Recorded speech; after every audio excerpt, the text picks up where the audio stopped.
El perro rabioso de JP Hernández lo volvió a hacer y esta vez no estaba solo.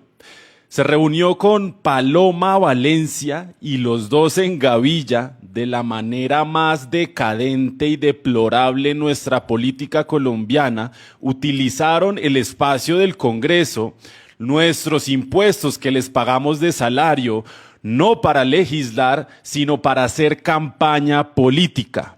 Y esa es la clase de dignidad y decencia que les dio Iván Cepeda y Aida Quilqué.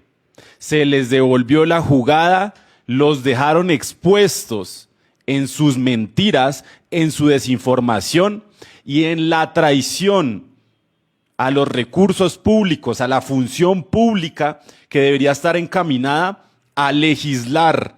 Nosotros no les pagamos para que hagan campañas más de todos los millones que les tenemos que pagar en reposición de votos por las 39 vallas que colocó el Centro Democrático, las múltiples que puso JP Hernández, pero menos mal, Iván Cepeda y Aida Quilqué estaban ahí para ponerles su tate quieto, para ponerles un límite, darles clase de cómo es que se debe hacer la política limpia y dejarlos expuestos de una vez.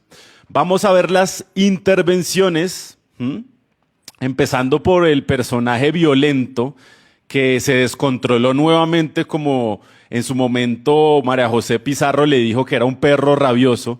No le gustó que le dijeran que era un personaje violento y que su patrón de conducta siempre va dirigido a violentar a las mujeres, a desinformar y a vender mentiras. Escuchemos al señor JP Hernández y acá yo le tengo también una réplica propia de todas las mentiras que dijo, porque ya no más, gente. Hemos escuchado acá que es que el gobierno le paga a la minga indígena, que es que Iván Cepeda es el supuesto heredero de las FARC, que es que le han hecho daño al país con esos acuerdos de paz, que es que se ha contratado a una nómina de empleo militante. Todo eso lo vamos a desmentir, pero pues primero por orden. Les invito también, gente, muy amablemente a que sigan este medio alternativo de comunicación. Cada vez estamos creciendo más. Si ustedes todavía no nos siguen, denle a ese botón. El 55% de personas que ven este video todavía no nos siguen, así que les agradezco que le den al botón de seguir. Y quienes quieran hacer un aporte voluntario para sostener este proyecto, acá les dejo el número de Nequi en pantalla, lo pueden ver. Muchísimas gracias a quienes ayudan a que este medio alternativo se sostenga de manera independiente y que nadie nos dicte línea editorial. Les invito a que dejen su me gusta, sus comentarios, que compartan este video. Y ahora sí, con toda empezamos con esta intervención. Entonces, acá está el susodicho. Muchas gracias, presidente. Constantemente le he dicho al país del peligro en los próximos meses de votar por el heredero. El peligro de votar por una persona, un sujeto que ha tenido unas relaciones muy cuestionables con personajes que le han hecho muchísimo daño al país. Pero también quiero decirle a Colombia quién es realmente esa fórmula que el heredero ha querido nombrar. Mucho cuidado, porque quieren aplicar la misma de Francia Márquez, la que hoy está brillando por su ausencia. Nadie sabe dónde está Francia Márquez, así como nadie sabe dónde está Aida Quilqué en estos momentos. Vino, puso la huella, ahí mi camarógrafo puede enfocar la silla y se fue, cobró.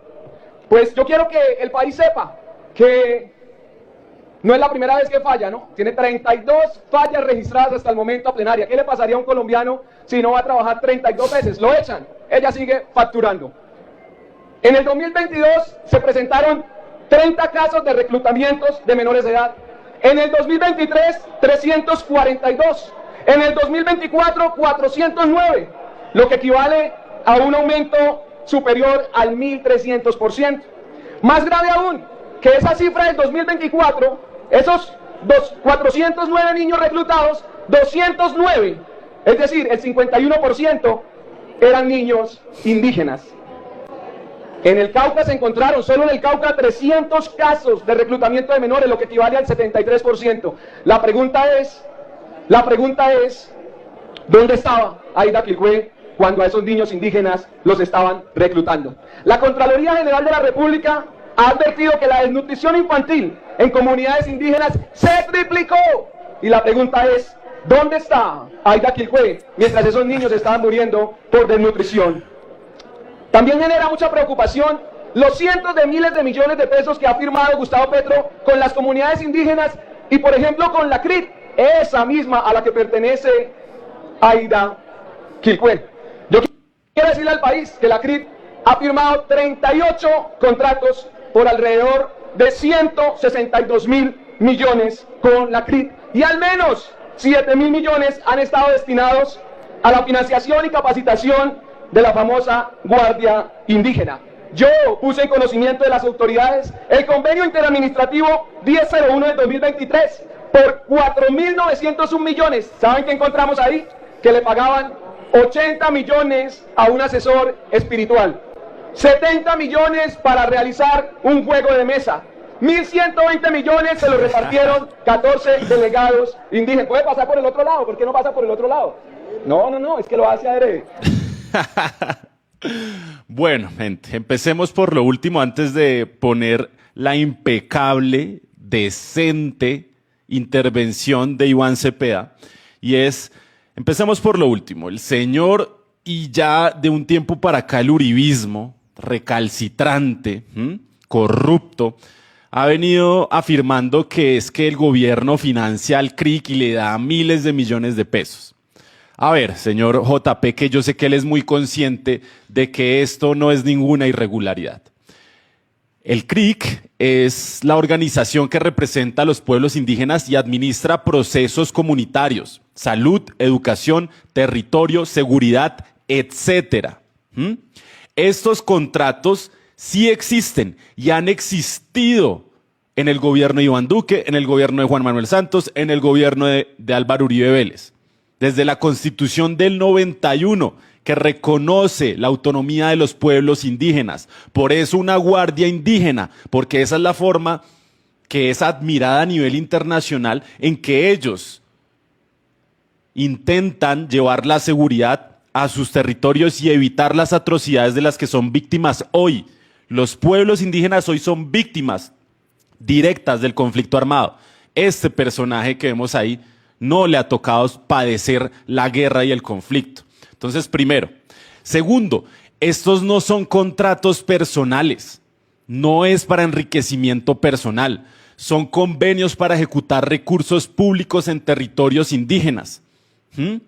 Esto lo ordena la ley, la Constitución del 91, el convenio 169 de la Organización Internacional del Trabajo, para que los indígenas administren sus propios asuntos, incluye en programas de desarrollo y contratación directa con organizaciones indígenas.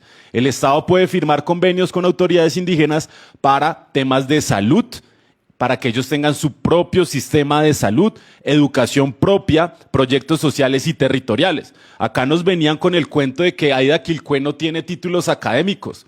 Los pueblos indígenas, según la Constitución, no hay que esforzarse mucho, solo hay que sacar la Constitución, las reglas de juego de nuestro país y leer y darse cuenta que los indígenas administran su propia salud, su propia educación, sus propios proyectos sociales, territoriales, de seguridad, y ellos se forman a sí mismos, no tienen modelos tradicionales como nosotros.